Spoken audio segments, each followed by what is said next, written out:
नमस्कार मित्रों, स्वागत है आपका एक बार पुनः सार्थक स्टडी में। जहां आज करंट का बहुत ही इम्पॉर्टेंट जो टॉपिक्स होता है, चर्चित व्यक्ति, उससे संबंधित तथ्यों को लेकर हम उपस्थित हैं।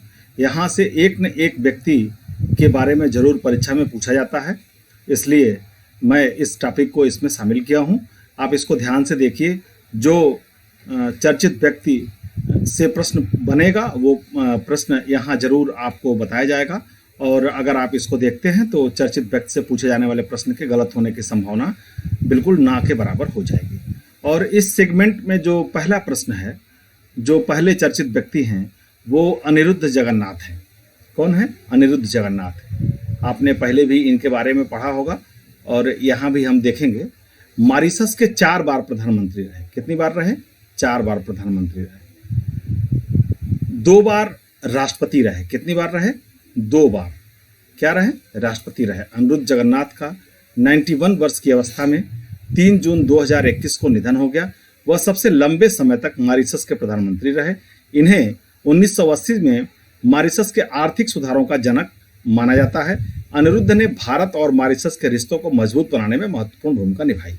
यहाँ से जो प्रश्न बनने की संभावना है, जब भी जो चर्चित व्यक्ति होते हैं उनसे संबंधित जब भी प्रश्न बनता है तो निश्चित रूप से कहीं न कहीं से तथ्यों को उठा करके, जैसे आपसे पूछा जा सकता है कि अनिरुद्ध जगन्नाथ जिनका हाल ही में निधन हुआ, वो मॉरिशस के कितने बार प्रधानमंत्री रहे, तो आपको आंसर क्या हो जाएगा? 4 बार रहे। एक प्रश्न तो यहाँ से बनता है। फिर कौन से ऐसे मॉरिशस के प्रधानमंत्री रहे जो 2 बार राष्ट्रपति भी रहे? तो कौन है ऐसे प्रधानमंत्री? तो अनिरुद्ध जगन्नाथ हैं। ठीक है, तो यहाँ से प्रश्न बनने की पूरी संभावना रहेगी। तो आप यह ध्यान रखिएगा, अनिरुद्ध जगन्नाथ मॉरिशस के 4 बार प्रधानमंत्री और 2 बार राष्ट्रपति रहे हैं। प्रश्न बनने की यही संभावना होती है। और तीसरा चीज जो ध्यान रखिएगा, वो ध्यान रखिएगा किस देश से इनका संबंध है? तो मॉरिशस से है। नेक्स्ट हम देखते हैं। प्रोफेसर शैलेंद्र गोविंद गणपुले मैकेनिकल और प्रौद्योगिकी इंजीनियरिंग विभाग के सहायक प्रोफेसर शैलेंद्र को विस्फोट प्रतिरोधी हेलमेट विकसित करने के कारण जून 2021 में एनएसजी काउंटर आईईडी और काउंटर टेररिज्म इनोवेटर अवार्ड से सम्मानित किया गया। किस सम्मान से सम्मानित किया गया इनको? प्रोफेसर शैलेंद्र गोविंद गणपुले को किस सम्मान से सम्मानित किया गया? तो NSG counter IED counter terrorism innovated award. थोड़ा सा इम्पॉर्टेंट है ये, क्योंकि इन्होंने जो अवार्ड जो मिला है, किसके लिए मिला है? विस्फोट प्रतिरोधी हेलमेट बनाने के लिए इनको मिला हुआ है। और ये किनको मिला हुआ है? तो प्रोफेसर शैलेंद्र गोविंद गणपुले को मिला हुआ है। नेक्स्ट देखते हैं। उपासना कामिनेनी। WWF इंडिया ने अस्पतालों और वन्य जीव संरक्षण क्षेत्र में फ्रंटलाइन कार्यकर्ताओं के प्रयासों की सराहना करने के उद्देश्य से अपोलो अस्पताल की निदेशक उपासना कामिनेनी को फॉरेस्ट फ्रंटलाइन हीरोज के एम्बेसडर के रूप में जून 2021 में शामिल किया। फ्रंटलाइन फॉरेस्ट कर्मचारी प्रायः स्थानीय समुदाय के सदस्य होते हैं तथा समुदायों और संरक्षण के बीच एक इंटरफेस बनाने में महत्वपूर्ण भूमिका निभाते हैं। तो कौन सा इनको मिला है? किसका एम्बेसडर बनाया गया है इनको? तो फॉरेस्ट फ्रंटलाइन हीरोज का एम्बेसडर इनको बनाया गया है। किसको बनाया गया है? थोड़ा सा ध्यान रखने की चीज है। तो उपासना कामिनेनी को बनाया गया है। आप ध्यान रखिएगा इनका नाम, उपासना कामिनेनी। नेक्स्ट देखते हैं। गीता मित्तल। गीता मित्तल कौन है? जम्मू कश्मीर उच्च न्यायालय की पूर्व मुख्य न्यायाधीश गीता मित्तल को 7 मई 2021 को वर्ष 2021 के आर्लाइन पैच ग्लोबल विजन पुरस्कार से सम्मानित किया गया। इंटरनेशनल एसोसिएशन ऑफ वुमेन जज द्वारा 2016 में यह स्थापित हुआ है। तो गीता मित्तल को भी आप ध्यान रखेंगे। यह पुरस्कार पाने वाली मित्तल पहली भारतीय न्यायाधीश हैं। मित्तल वर्तमान में इंडियन ब्रॉडकास्टिंग फाउंडेशन द्वारा स्थापित सामान्य मनोरंजन चैनलों के लिए गठित स्वतंत्र शो नामक संस्था ब्रॉडकास्टिंग कंटेंट कंपल्सेंट्स काउंसिल BCCC की पहली महिला अध्यक्ष हैं। किसकी पहली महिला अध्यक्ष हैं? तो BCCC की पहली महिला अध्यक्ष भी हैं। कौन है ये? तो ये हैं आपकी गीता मित्तल। जम्मू कश्मीर उच्च न्यायालय की पूर्व मुख्य न्यायाधीश गीता मित्तल हैं। इनको जो है 7 मई 2021 को वर्ष 2021 का कौन सा पुरस्कार मिला है? तो आर्लाइल पैच ग्लोबल विजन, ये पुरस्कार इनको दिया गया। सुमिता मित्रा, देखेंगे इनको ध्यान से, सुमिता मित्रा जी को। भारतीय मूल की अमेरिकी रसायन शास्त्री, क्या है ये? तो सबसे पहले आप ध्यान देंगे कि रसायन शास्त्री हैं। सुमिता मित्रा को गैर यूरोपीय पेटेंट कार्यालय देश श्रेणी में यूरोपीय आविष्कारक पुरस्कार 2021 क्या मिला है इनको? यूरोपीय आविष्कारक पुरस्कार 2021 इनको दिया गया है। से जून 2021 में सम्मानित किया गया। यूरोप के प्रतिष्ठित नवाचार पुरस्कारों में से एक यह पुरस्कार यूरोपीय पेटेंट कार्यालय द्वारा प्रतिवर्ष दिया जाता है। सुमिता को यह पुरस्कार दंत चिकित्सा में नैनो तकनीक के अनुप्रयोगों के लिए दिया गया है। यहाँ से कई तरह के प्रश्न बन सकते हैं। पहले तो ये बन सकता है कि सुमिता मित्रा, ये जो सुमिता मित्रा हैं, ये सुमिता मित्रा का ये क्या है? तो ये क्या है? ये रसायन शास्त्री हैं। एक चीज़ ये ध्यान रखना है हमको कि ये रसायन शास्त्री हैं। दूसरी चीज, इनको पुरस्कार कौन सा मिला है? तो यूरोपीय आविष्कारक पुरस्कार 2021 मिला है। तीसरी चीज, इनको यह पुरस्कार किस लिए दिया गया है? तो दंत चिकित्सा में यह पुरस्कार जो दिया गया है, दंत चिकित्सा में नैनो तकनीक के उनके अनुप्रयोगों के लिए इनको यह पुरस्कार दिया गया है। तो सुमिता मित्रा को हम ध्यान रखेंगे, मोस्ट इंपॉर्टेंट है। ये रसायन शास्त्री हैं। इनको यूरोपीय आविष्कारक पुरस्कार 2021 दिया गया है। और किसके लिए दिया गया है? तो दंत चिकित्सा में नैनो तकनीक और उनके अनुप्रयोगों के लिए दिया गया है। नेक्स्ट देखते हैं, बी कल्याणम। ये कौन है बी कल्याणम? बहुत ही इंपॉर्टेंट है, आप बिल्कुल इसको ध्यान रखिएगा। बी कल्याणम को, कल्याणम से आप एक तरह से कोरिलेट कर सकते हैं कि ये महात्मा गांधी जनता के कल्याण के लिए ही अपना सर्वस्व न्यौछावर कर दिए थे। तो इन्हीं के ये पूर्व निजी सचिव हैं बी कल्याणम जी। इनका मई 2021 में निधन हुआ है। और 1943 से 1948 गांधी जी की हत्या तक गांधी जी के निजी सचिव थे। बंगाली, गुजराती, हिंदी, तमिल, अंग्रेजी भाषा के ज्ञाता कल्याणम गांधी जी द्वारा लिखे गए पत्रों, एक चेक जिस पर गांधी जी का हस्ताक्षर है और उनसे जुड़े अन्य साहित्य को संरक्षित कर रहे थे। ये बी कल्याणम, ये कौन थे? तो हम ध्यान रखेंगे, महात्मा गांधी के पूर्व निजी सचिव। बी कल्याणम कौन थे?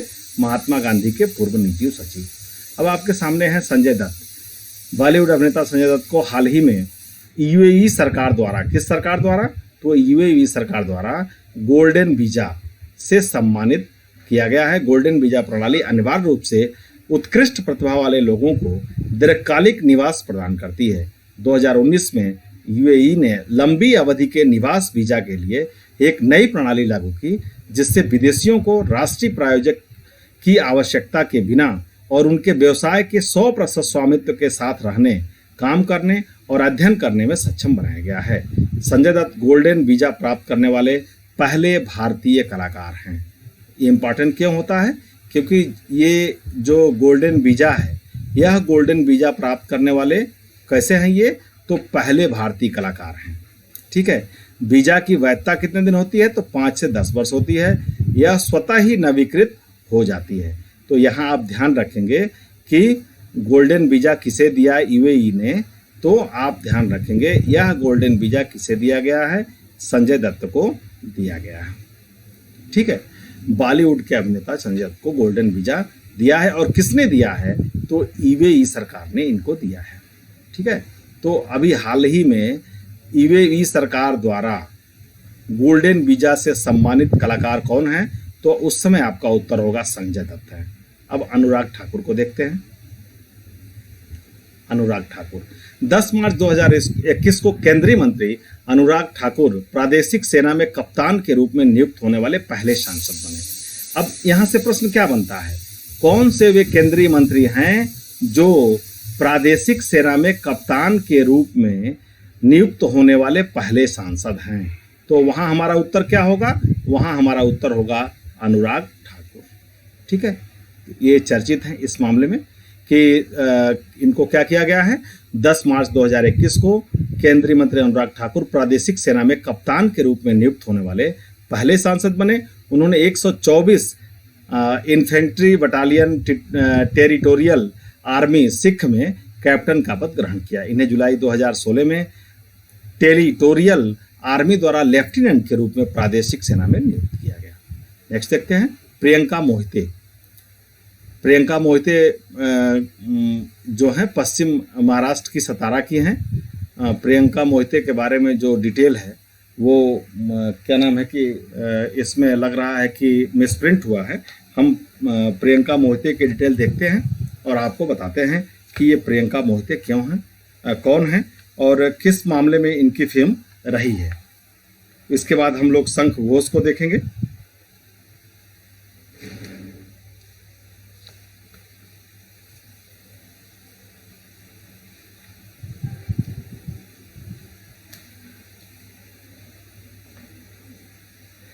ये पश्चिमी महाराष्ट्र के सतारा की प्रियंका मोहिते ने 16 अप्रैल 2021 को विश्व की 10वीं सबसे ऊंची पर्वत चोटी माउंट अन्नपूर्णा पर फतह हासिल की है। यहाँ इसलिए आया है कि प्रियंका मोहिते क्या की हैं। प्रियंका मोहिते ने जो है जो पश्चिमी महाराष्ट्र की सतारा की हैं, ये क्या इनके साथ क्यों चर्चित हैं ये, तो इन्होंने 10वीं सबसे ऊंची चोटी माउंट अन्नपूर्णा पर फतह हासिल की है प्रियंका मोहिते ने। संघोष को देखते हैं। संघोष जो हैं ये इम्पॉर्टेंट हैं और इनको यहाँ पे देखते हैं हम कि बांग्ला कवि एवं साहित्यकार संघोष का 21 अप्रैल 2021 को 89 वर्ष की अवस्था में कोलकाता में निधन हुआ। ये कर क्या रहे थे, तो रविन्द्रनाथ टैगोर की साहित्यिक विरासत को आगे बढ़ाने वाले रचनाकार हैं ये। और संघोष आदिम लता गुलमुमय व मूर्ख बारो समझिक नए आदि रचनाओं के लिए विशेष पहचान इन्होंने बनाई है। तो आप ध्यान रखेंगे यहाँ से प्रश्न बनते कैसे हैं, आप ध्यान देंगे संघोष को। तो संघोष से प्रश्न क्या बनेगा, ये कौन से कवि हैं, तो सबसे पहले आप ध्यान दीजिए कि बांग्ला कवि हैं ये, ठीक है। ये क्या हैं, तो दूसरी चीज है कि ये साहित्यकार हैं, ठीक है। तीसरी चीज क्या है कि ये रविन्द्रनाथ टैगोर की साहित्यिक विरासत को आगे बढ़ाने वाले हैं, ठीक है। इंपॉर्टेंट इसलिए हैं कि साहित्य अकादमी पुरस्कार 1977, सरस्वती सम्मान 1998, ज्ञानपीठ पुरस्कार 2016 जैसे उच्च साहित्यिक पुरस्कारों से सम्मानित संघोष को 2011 में पद्म विभूषण से भी सम्मानित किया गया था। तो शंख घोष बहुत ही इंपॉर्टेंट है और शंख घोष के बारे में प्रश्न बनाए जा सकते हैं तथा आपसे पूछे भी जा सकते हैं। इसलिए आप ध्यान रखेंगे कि शंख घोष कवि एवं साहित्यकार हैं और इन्होंने क्या किया है, तो ये जो है रविन्द्रनाथ टैगोर की साहित्यिक विरासत को आगे बढ़ाने, साहित्यिक विरासत को आगे बढ़ाने वाले रचनाकार हैं, ठीक है। Shankha Ghosh. Pandit Rajan Mishra, most important for PET examination, Pandit Rajan Mishra. ये सबसे पहले तो ये हमको ध्यान देना है कि ये किस घराने से संबंधित हैं, तो ये बनारस घराने के प्रसिद्ध शास्त्रीय गायक हैं, ठीक है। अगर यहाँ हम ध्यान रखते हैं तो 70 वर्ष की आयु में इनका निधन हुआ है। शास्त्रीय गायन में दो भाइयों साजन मिश्रा व राजन मिश्रा की जोड़ी ख्याति प्राप्त की थी तथा 1998 में संगीत नाटक अकादमी पुरस्कार दोनों को संयुक्त रूप से प्रदान किया गया था। राजन मिश्रा को 2007 में पद्म विभूषण से भी सम्मानित किया गया। यहाँ पे जो सबसे इम्पॉर्टेंट प्रश्न बनेगा वो ये बनेगा कि पंडित राजन मिश्रा किस घराने से संबंधित हैं, ये एक प्रश्न है और जिसके पेट में आने की पूरी संभावना है। अतः मित्रों इस पे ध्यान देंगे कि पंडित राजन मिश्रा जो हैं वो किस घराने के हैं, तो बनारस घराने के हैं। और किस विधा से इनकी प्रसिद्धि है, तो ये शास्त्रीय गायन से संबंधित है। ये दो चीज जो है आपको निश्चित रूप से ध्यान रखनी है, पंडित राजन मिश्रा, बनारस घराना और शास्त्रीय गायन। अंजलि भारद्वाज, भारतीय समाजसेवी अंजलि भारद्वाज जो पारदर्शिता और जवाबदेही के मुद्दे पर काम करती हैं, को फरवरी 2021 में अमेरिका के जो बाइडेन प्रशासन द्वारा अंतर्राष्ट्रीय, इनको कितना बढ़िया पुरस्कार मिला है आप ध्यान से देखेंगे, ये अंतर्राष्ट्रीय भ्रष्टाचार रोधी चैंपियंस पुरस्कार, बहुत ही बढ़िया पुरस्कार पाई हैं अंजलि भारद्वाज। ध्यान रखेंगे इसको, बहुत ही इंपॉर्टेंट प्रश्न है और इसके आने की पूरी संभावना है। इनको कौन सा पुरस्कार दिया गया है?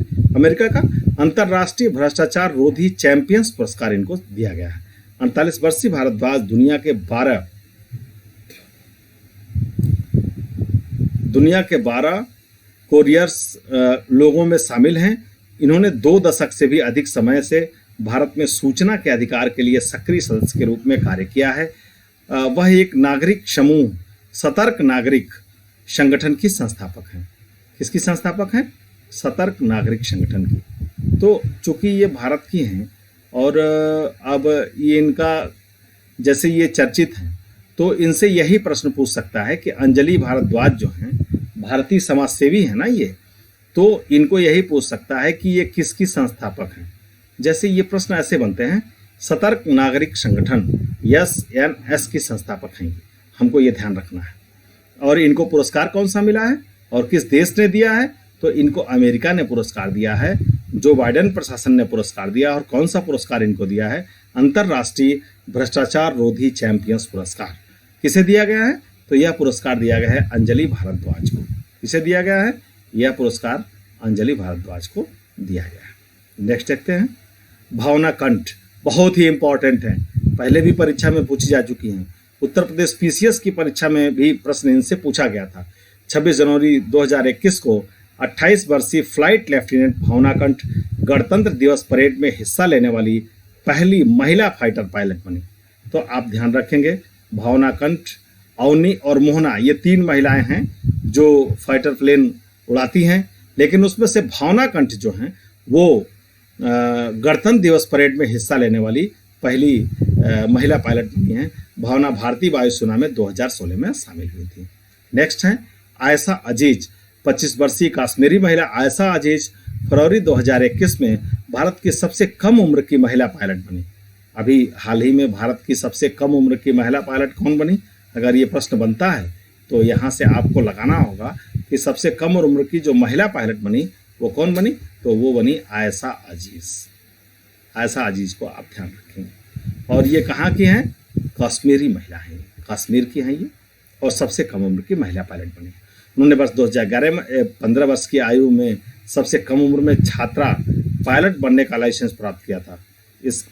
उसके बाद उन्होंने रूस के सोकोल एयरबेस में MiG-29 लड़ाकू जहाज उड़ाने का प्रशिक्षण प्राप्त किया।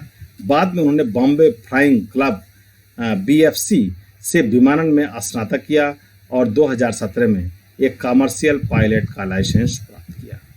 ठीक है, तो सबसे कम उम्र की महिला पायलट कौन बनी है? तो वो बनी है आयशा अजीज। इसको आप ध्यान रखेंगे। मित्रों, आज चर्चित व्यक्ति में जो महत्वपूर्ण चर्चित व्यक्ति थे जिन्होंने विभिन्न क्षेत्रों में एक स्पेशल उपलब्धि हासिल की, उससे संबंधित करंट जो आपके सामने था अभी मैंने जिस पर चर्चा की, और पुनः एक इम्पॉर्टेंट टॉपिक के साथ मैं एक वीडियो लेके आऊँगा जो आपकी पेट परीक्षा के लिए बहुत ही इम्पॉर्टेंट होगा। तब तक के लिए धन्यवाद, नमस्कार, बाय बाय।